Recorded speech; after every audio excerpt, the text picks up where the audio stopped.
Good morning, students. Today we are going to discuss about the very interesting law in current electricity is Kirchhoff's law. So in Kirchhoff's law, we have two laws. That is, one is Kirchhoff's current law and the other one is Kirchhoff's voltage law. First, let us start with Kirchhoff's current law.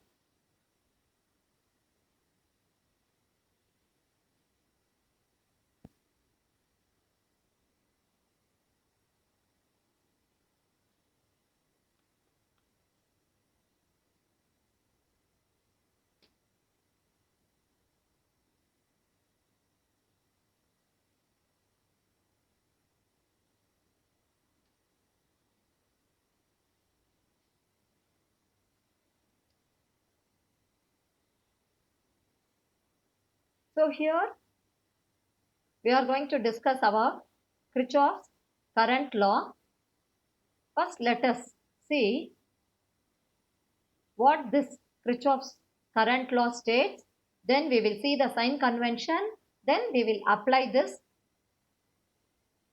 Kirchhoff's current law states that at any junction, at any junction, the sum of the current entering the junction is equal to the sum of currents leaving the junction, which means at a particular junction, no current will be there because the sum of the current entering the junction is equal to the sum of the current leaving the junction. Okay, and this law can also be given in other simpler words. In any electrical network, the algebraic sum of currents meeting at a junction is always 0. Okay, so which is given here, the summation of the current at any junction is 0. Okay, and this law is in accordance with the law of conservation of charge. Okay, so this Kirchhoff's law, normally when we write this Kirchhoff's current law, we will write it as a KCL. Okay, and the another name which can also be given to this rule is junction rule. So either you can write it as by applying Kirchhoff's current law, or else you can also write as junction rule by applying junction rule. This junction rule is in accordance with the law of conservation of charge. Okay, so which is stated like this: in any electrical network, the algebraic sum of currents meeting at a junction is always 0. Now let us see what sign convention is used in applying this Kirchhoff's current law.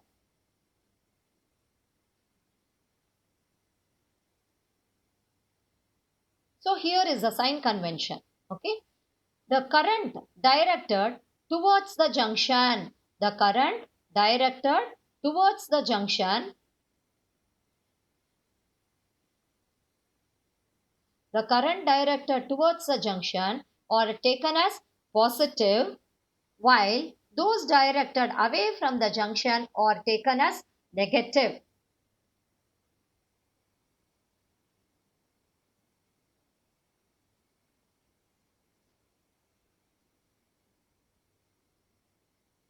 So the current directed towards the junction is taken as positive, and directed away from the junction, which is taken as negative here. Okay, and now here is the diagram or the circuit is given. So in this circuit,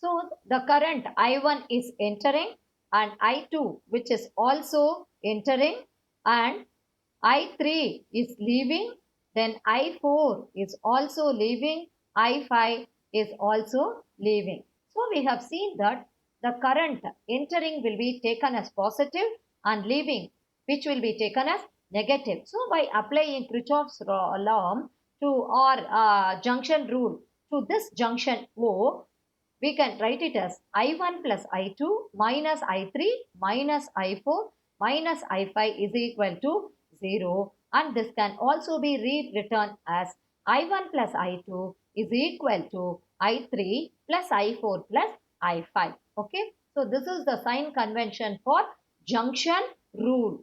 Now let us move on to the Kirchhoff's voltage law.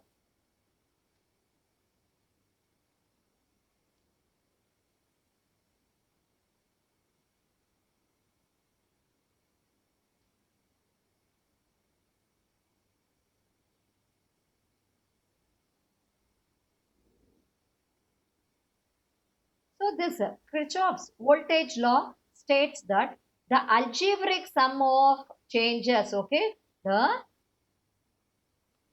algebraic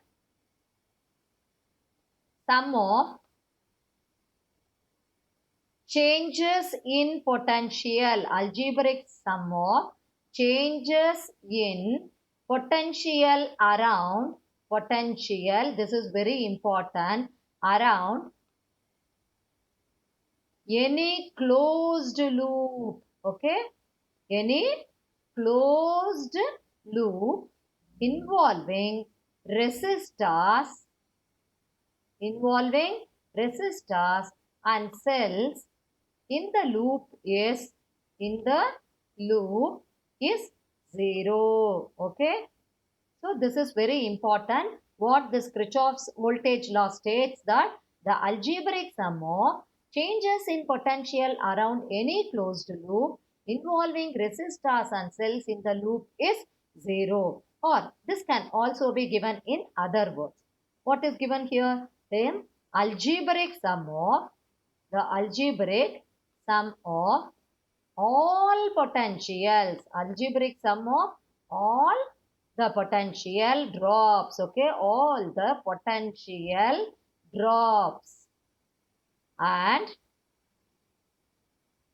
all the potential drops and EMFs along any closed path. Again, this closed path is very important, okay. In closed path in a network is 0, okay. In a closed path in a network is 0, okay. So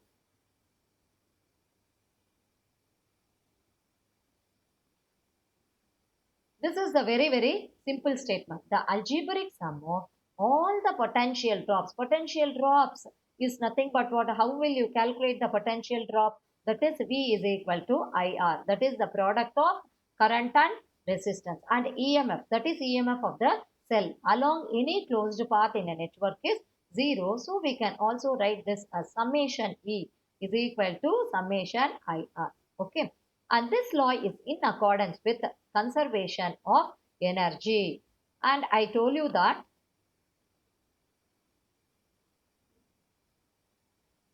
the Kirchhoff's current law is in accordance with conservation of charge.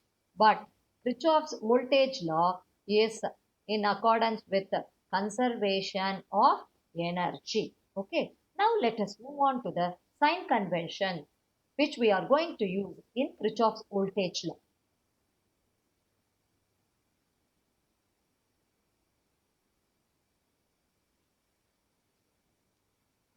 So these are the sign conventions we are going to use in voltage law.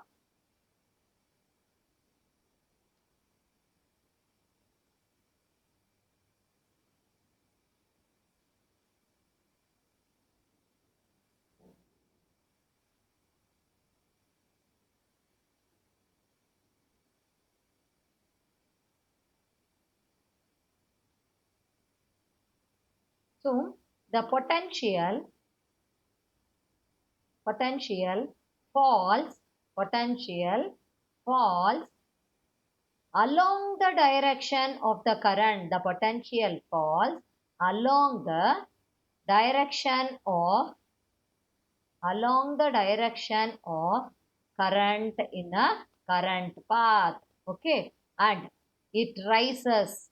Again, this is very important. It rises along the path from negative terminal to the, from negative terminal to the positive terminal, negative terminal to the positive terminal. And While the potential fall is, this is again very important, the potential fall is taken as negative. The potential fall is taken as negative, and the potential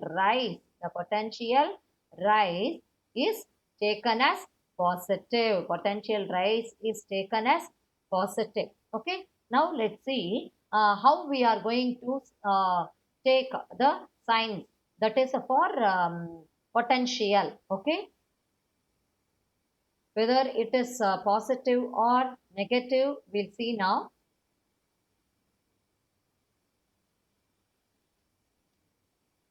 See, this is again very important, children. Actually, when we apply all these sign conventions while doing the problem, you will understand very clearly the product of current and resistance. The product of current and resistance is nothing but what? Potential. Will be taken as negative when we traverse in the direction of the conventional current. Okay. And the EMF is taken as negative when we traverse from positive to the negative terminal of the cell through the electrolyte. The EMF will naturally be taken as positive when we traverse from negative to the positive terminal of the cell. Okay. So whatever I explained here, I will show you everything in the next slide also. So this is the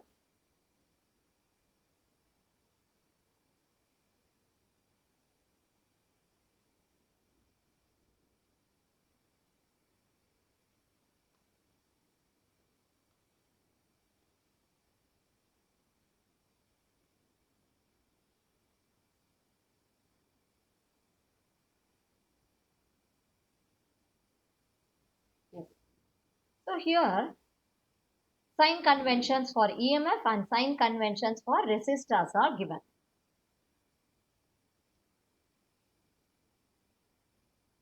Yes.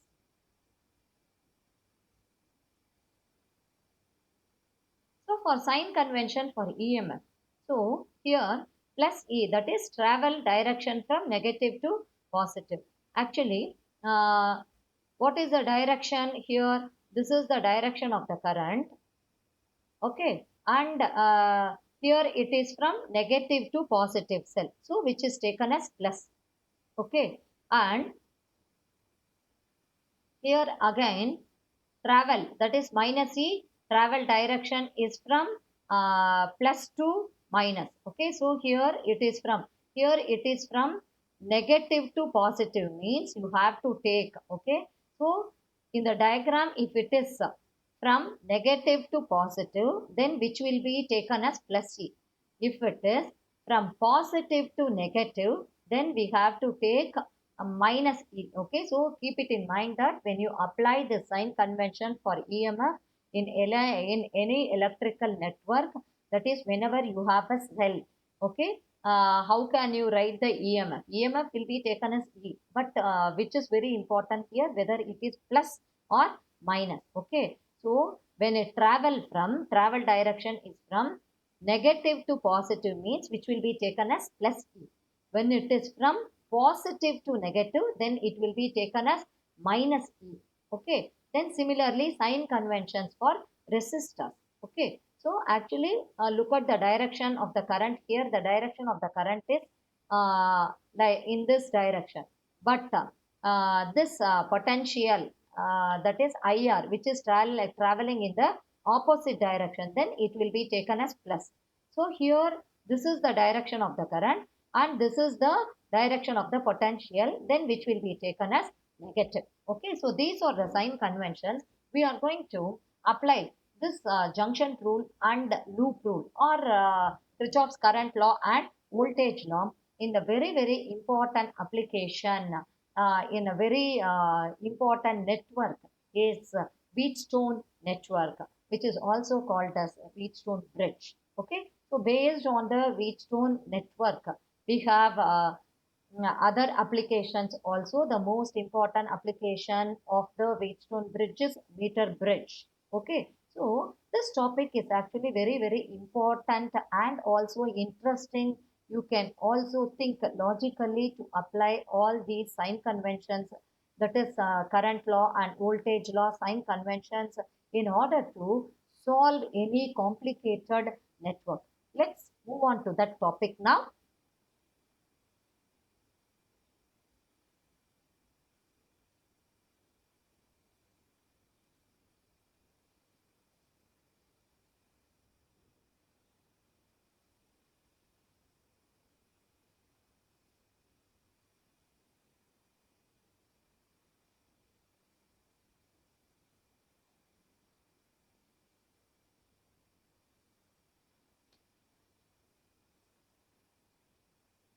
Yes.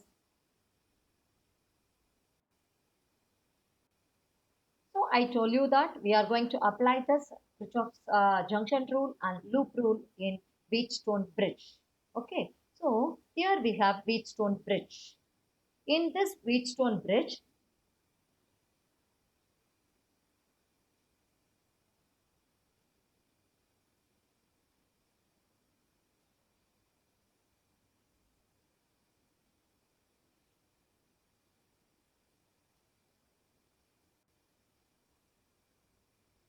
see here we have,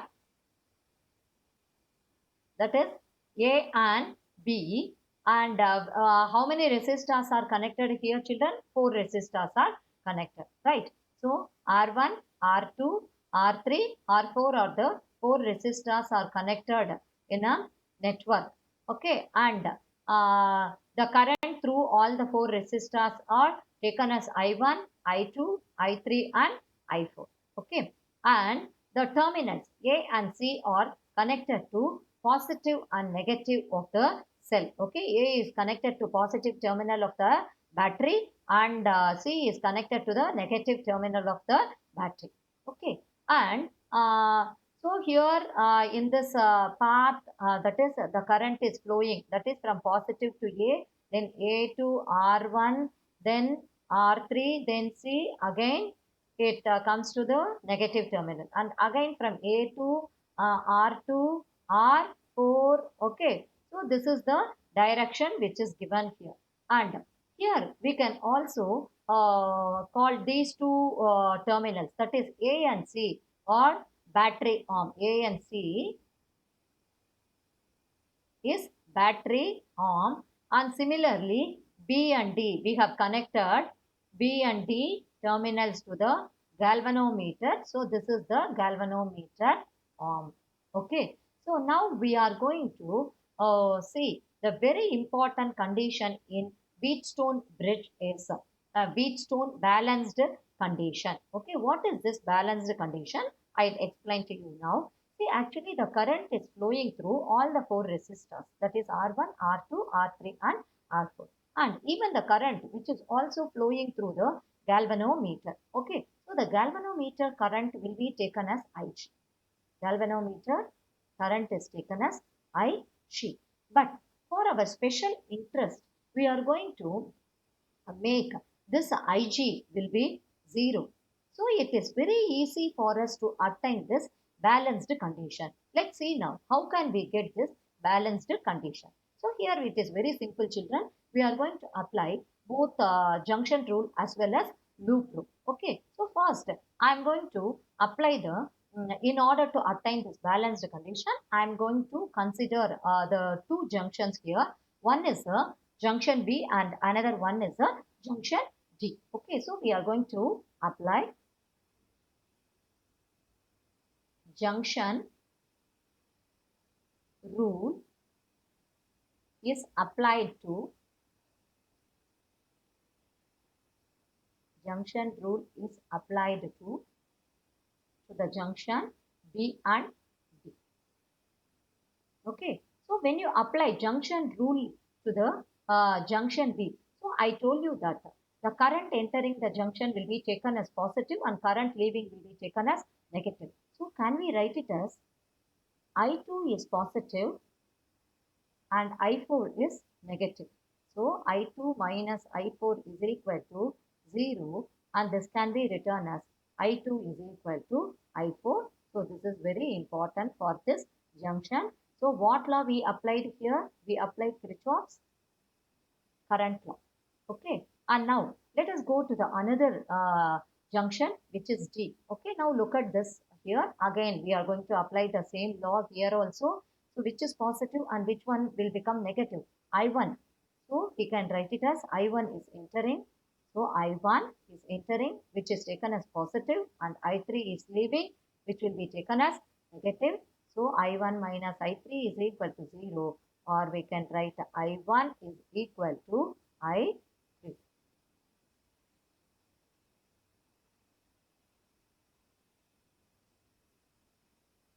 Okay. So we apply the junction rule here. Now we are going to apply loop rule. Okay. So we are going to apply loop rule.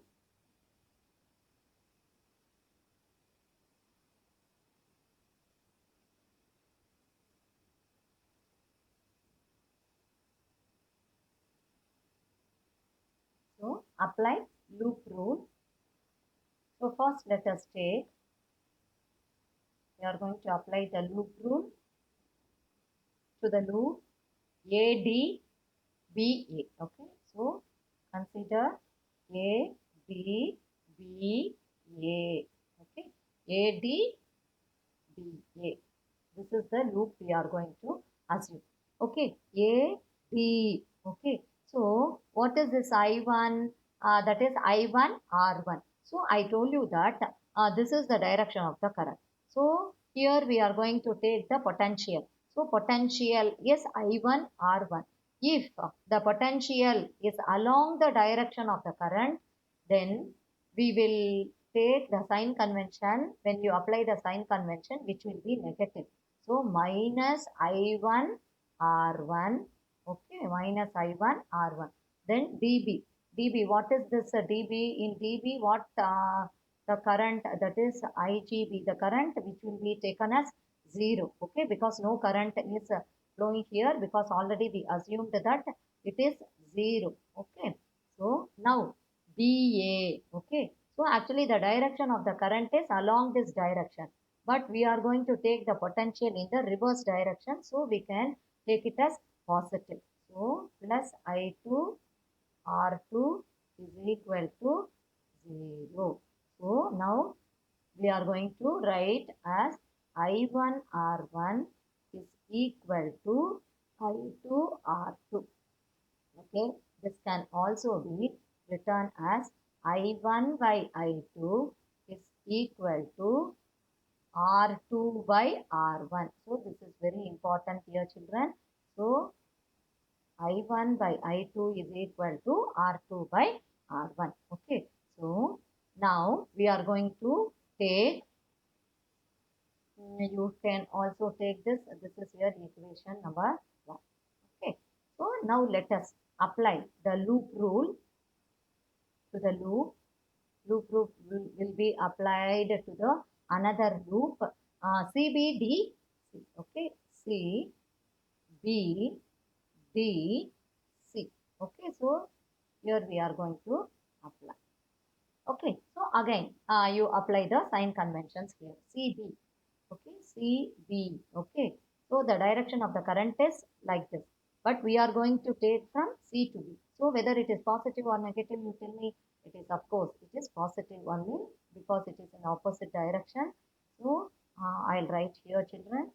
So it is I4 R4. I4 R4 is positive. Then again IG is 0. Okay. Then again DC. So CB DC. Okay. So here it is along the same direction. So which will be taken as minus here. So I3 R3 is equal to 0. Again, we can substitute. Instead of this I4, I am going to substitute I2 here. Okay. I2 R4, because already we discussed this. Okay. And similarly, instead of I3, I am going to substitute I1. I1 R3 is equal to 0. Okay. So this can be written as I2 R4 is equal to I1 R3. Okay. So again we can write it as what is I1 by I2, I1 by I2, I1 by I2 is equal to R4 by R4 by R3. Okay. So here we got the another I1 by I2. So take this is your equation number 2. Okay, now compare equation 1 and 2. What will you get? I1 by I2 is equal. So comparing equations 1 and 2, we can write that R2 by R1 is equal to. So compare equation 1 and 2. R2 by R1 is equal to R4 by R3. This is Wheatstone balanced condition. Okay, when Ig is equal to 0, R2 by R1 is equal to R4 by R3. Okay, so look at this diagram here, children. We are going to apply this Wheatstone balanced condition in order to find the unknown resistance. Okay, so this resistance is the unknown resistance. So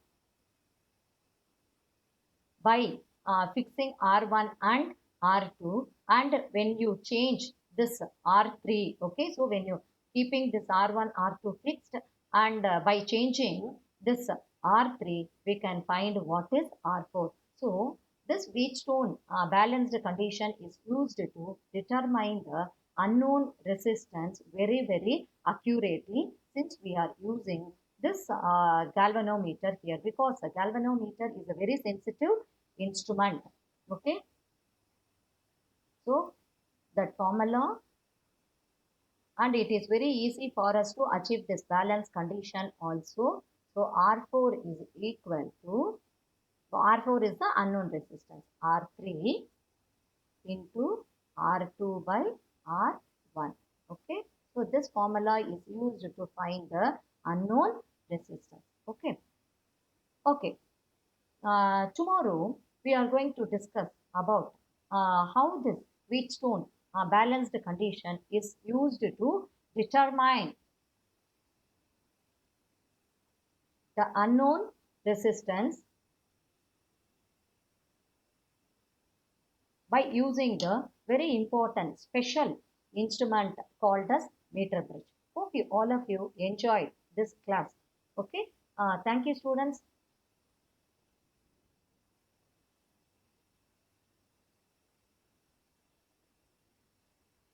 So tomorrow we are going to discuss about the very important topics, or one is the meter bridge and another one is the potentiometer. Okay. Until then, take care. Bye.